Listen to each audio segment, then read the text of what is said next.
Selamat datang di Pandora Malam, tempat di mana rahasia yang gak harusnya terungkap.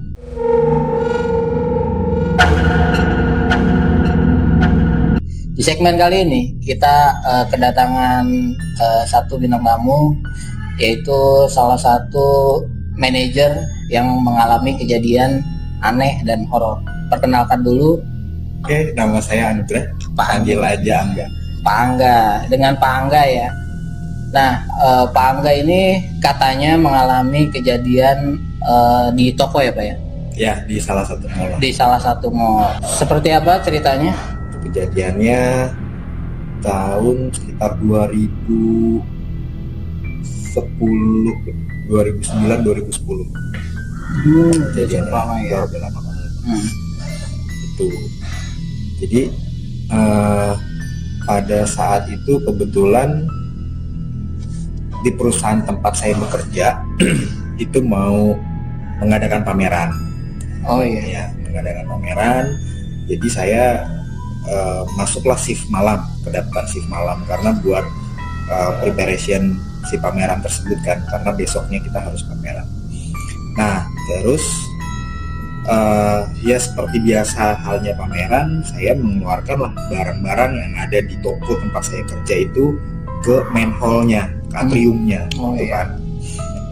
Nah, kejadiannya itu kurang lebih sekitar jam 2 deh, sekitar jam 2-an pagi dini hari ya.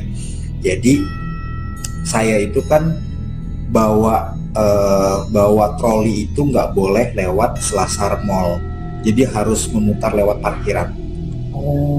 Jadi kebetulan tempat saya bekerja itu punya gudang sendiri, punya pintu keluar masuknya sendiri yang aksesnya itu langsung ke parkiran.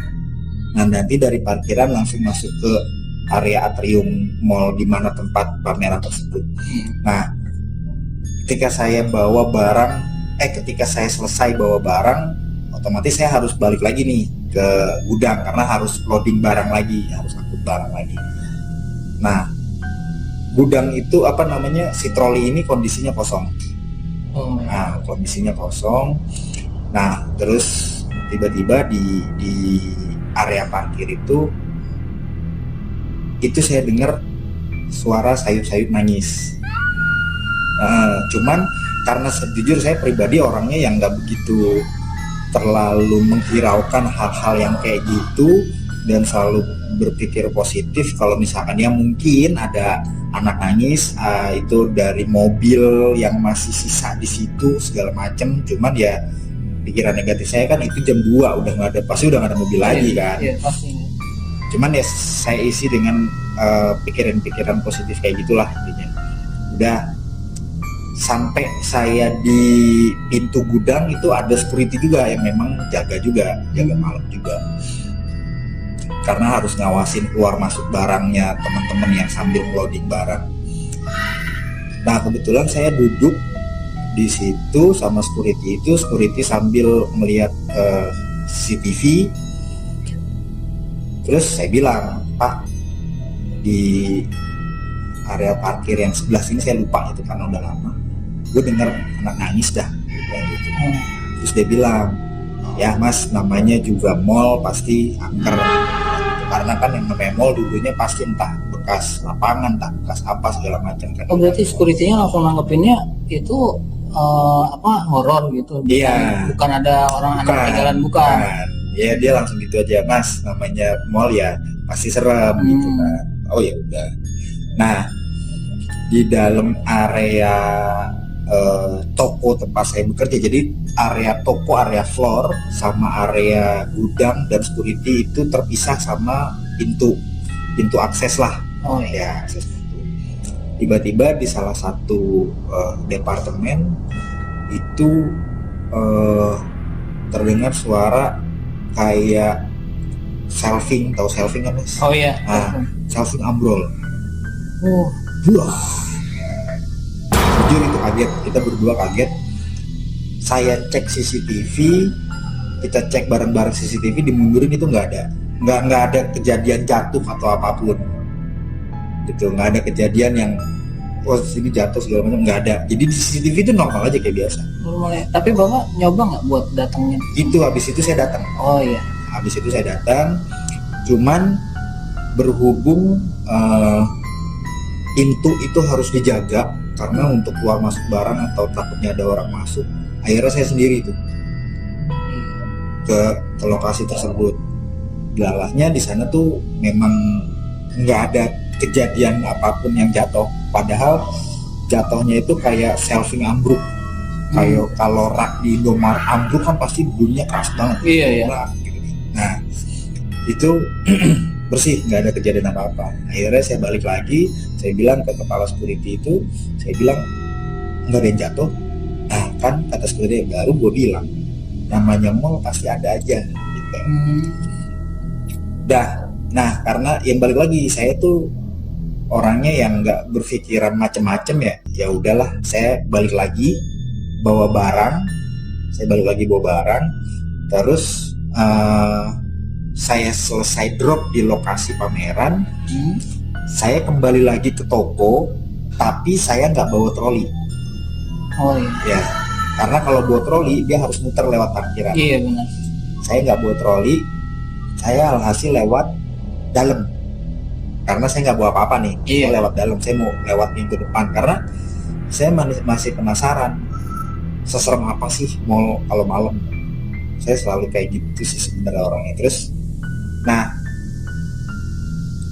di kejadiannya saya itu di lantai ground. Ini kejadiannya yang saya lihat itu ada di lantai 2. Nah di lantai 2 kayak misalkan pandangan kita lurus ke depan, otomatis kan kalau kita lagi lurus pandangan ke depan ini mata kita yang atas ini pasti ngeliat. Oh iya. Paham nggak? Iya Ya benar. kan sudut pandang kita ini agak luas nih. Iya luas. Ya kan luas. Cuman fokus kita ke depan. Nah jadi di lantai 1 atau lantai 2 gitu, itu memang saya melihat ada sekelebat kain biru. Warna biru. Iya, besar tuh, lumayan besar. Pas saya lihat ke atas ya emang nggak ada apa-apa. Balik lagi, saya berpikir, oh itu cuman mungkin kayak bannernya mall gitu Iya. kan yang terbang segala macam. Cuman balik lagi saya berpikir banner mall itu kan lumayan berat ya, Iya. besar. Kalau misalkan kena angin, dan ini nggak ada angin di dalam Iya. mall itu yang udah tutup nggak ada angin, tapi itu bisa terbang. Udah. Nah, selang beberapa menit saya sampai, saya bilang karena besok saya harus jaga pagi lagi, itu sekitar jam 3 saya pulang tuh. Akhirnya saya bilang sama security, saya bilang Pak besok saya jaga pagi lagi, jadi saya sekarang mau pulang, saya mau istirahat. Nah kebetulan rumah saya waktu itu cukup jauh ya, menempuh jarak dari Jakarta Barat, tepatnya di daerah Grogol, itu sampai ke Cijantung, daerah saya waktu itu. Wow. Ya, motor ke Cijantung. Nah di daerah Pasar Minggu setelah saya belokkan dari Pancoran, di daerah belum sampai Pasar Minggu sih, masih daerah Pancoran, itu ada pom bensin yang pas habis belokan ada pom bensin sebelah kanan. Itu saya melihat kain yang serupa juga. Kain apa? Kain yang serupa juga warna biru. Wah. Tapi terbangnya dari pohon-pohon. Wah. Udah tuh saya udah nggak mau berpikir gimana lagi ya, ini udah sampai saya spekulasi udah fix ini kuntilanak ini. Saya udah mikir gitu, entah itu ngikut dari mall tempat saya kerja atau memang penghuni di Pasar Minggu itu, saya nggak tahu. Pokoknya saya ngelihat baju yang sama itu warna biru dongker jelas banget. Kok biru ya? Iya, saya nggak tahu deh itu biru dongkernya dari mana ya. Pokoknya intinya saya udah mikir fix ini kuntilanak. Dah, saya sampai rumah, saya cuci muka, tutup pintu, tidur. Ya waktu itu kebetulan masih bujang ya, masih sendiri di kamar, itu tidur. Itu selang berapa menit ada suara anak ayam persis depan pintu.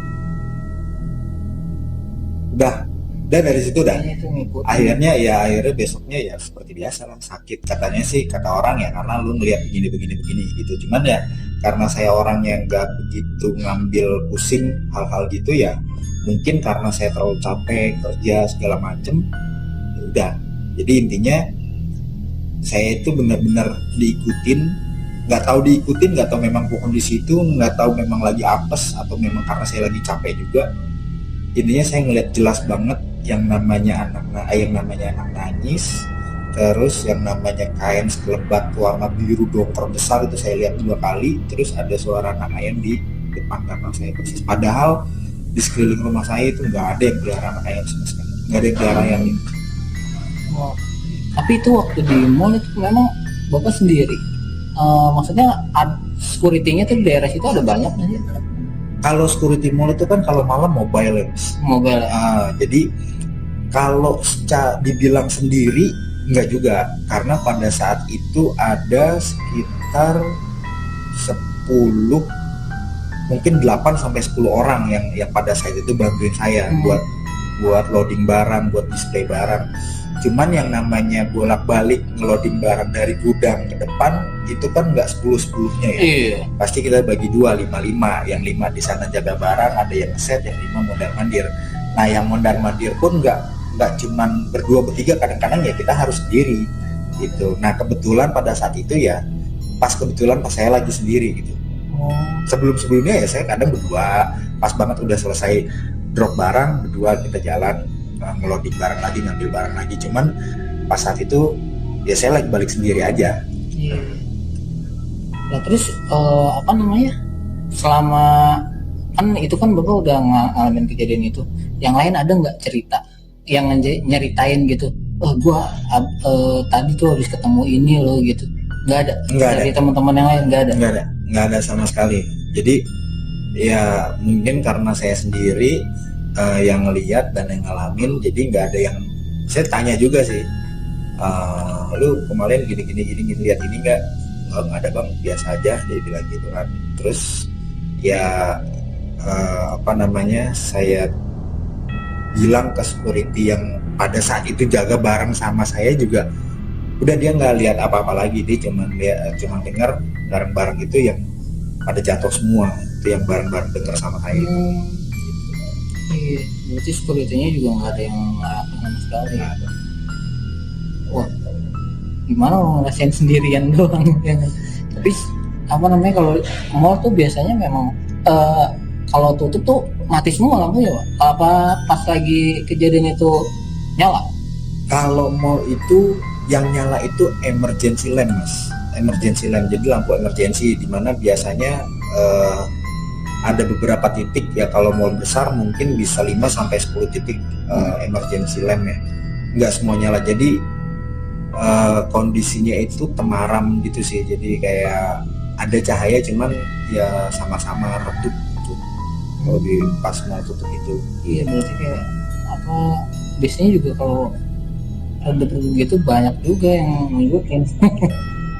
Nah, balik lagi ya teman-teman ke kepercayaan kita masing-masing ya. Kalau misalkan ada yang nggak terlalu percaya sama dunia-dunia mistis, ya sah-sah aja kalau itu nganggap itu bukan suatu misteri ya kan.